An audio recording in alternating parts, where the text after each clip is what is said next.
Jabalpur high court में खुरई के तत्कालीन नायब तहसीलदार, वर्तमान उप पंजीयक सहित क्रय और विक्रय करने वाले 5 लोगों के खिलाफ कोर्ट की अवमानना का मामला दायर किया गया है। हाईकोर्ट ने खुरई के एक गांव की जमीन पर स्थायी रोक लगाई थी, लेकिन तत्कालीन नायब तहसीलदार और उप पंजीयक ने एक अन्य व्यक्ति से मिली भगत पर उससे जमीन को बेच दिया।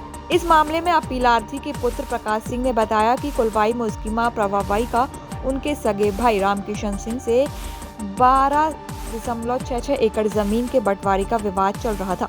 नाना की मौत के बाद लगभग 4 एकड़ जमीन नानी, मां और मामा के हिस्से आई थी। मामा ने अपने हिस्से की जमीन बेच दी थी। नानी की मौत के बाद फर्जी वसीयत के आधार पर बंटवारे का केस लगाया था। वसीयत निरस्त हो गई थी। नायब तहसीलदार ने शेष जमीन में दोनों भाई बहन में बंटवारा मान्य कर दिया था। बंटवारे के बाद रामकिशन जमीन बेचने की फिराक में था। इस बात को लेकर अपीलार्थी प्रभाबाई ने हाईकोर्ट में गुहार लगाई तो इस जमीन पर स्थायी रोक लगा दी गई। इस बात की जानकारी प्रभाबाई ने पंजीयक कार्यालय में भी दी थी ताकि जमीन न बेची जा सके, लेकिन इस बात को दरकिनार कर उप पंजीयक और तत्कालीन नायब तहसीलदार की मिलीभगत से ये जमीन बेच दी गई। इस पर हाईकोर्ट में तत्कालीन नायब तहसीलदार और उप पंजीयक पर अवमानना का मामला दायर किया गया है।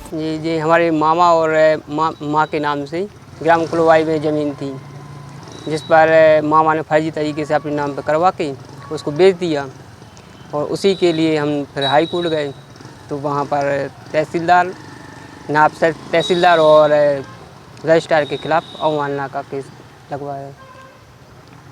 इससे पहले केस चल रहा था कि वहाँ पर स्टे लगाया था क्या? हाँ, हाई कोर्ट में पहले स्टे था इस पर ज़मीन पर।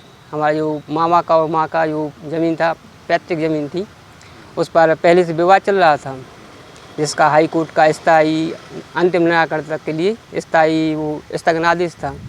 लेकिन यहाँ पर सांठगांठ करके मामा ने और नायब तहसीलदार खिमरासा मंडल और रजिस्ट्रार ने उनके नाम से करके वो बेच दिया उसको, जिसका हम लोगों ने फिर से हाई कोर्ट में अवमानना का केस दायर करवाया। देखिए, मामला इसमें कुछ नहीं है। स्टे 150/1 पे था और पक्षकार ने जो ज़मीन बेची है वो 150/1/1 खसरा नंबर से बेची है। मैंने इसकी जानकारी जब पक्षकार से ली थी विक्रेता से, तो उसने बाकायदा शपथ पत्र भी मुझे दिया है और मैंने उसको मिनट बुक पर भी अपने लिया है रजिस्ट्री करते समय।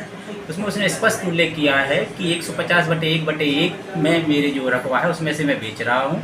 इस 2019 में मेरा आपस में बंटवारा हो चुका है, इसलिए अब कोई विवाद नहीं है, ना कोई इसमें स्टे का कोई प्रकरण है, इसीलिए उसको हम विक्रय कर रहे हैं। तो मैंने उसको देखा तो 150/1/1 में उसी विक्रेता का अकेला नाम था, एब्सोल्यूट ऑनर था वो। और 150/1/1/2 जो हो गया है वो उसके जो दूसरे अपोनेंट थे उनको मिला है। तो दोनों मूल भूमि में से दोनों का आपस में बंटवारा हो चुका है। क्योंकि बंटवारा हो चुका है आपस में 2019 में, स्टे 2016 का था, तो 2019 में इसलिए वो उस पर हमने विक्रय जो उन्होंने किया उसको हमने पंजीकृत किया और उसका हमने उनसे पृथक से शपथ पत्र लिया। हमारी मिनट बुक पे भी हमने उसको दर्ज किया कि पक्षकार ने ऐसे हमें शपथ पत्र लिख के दिया।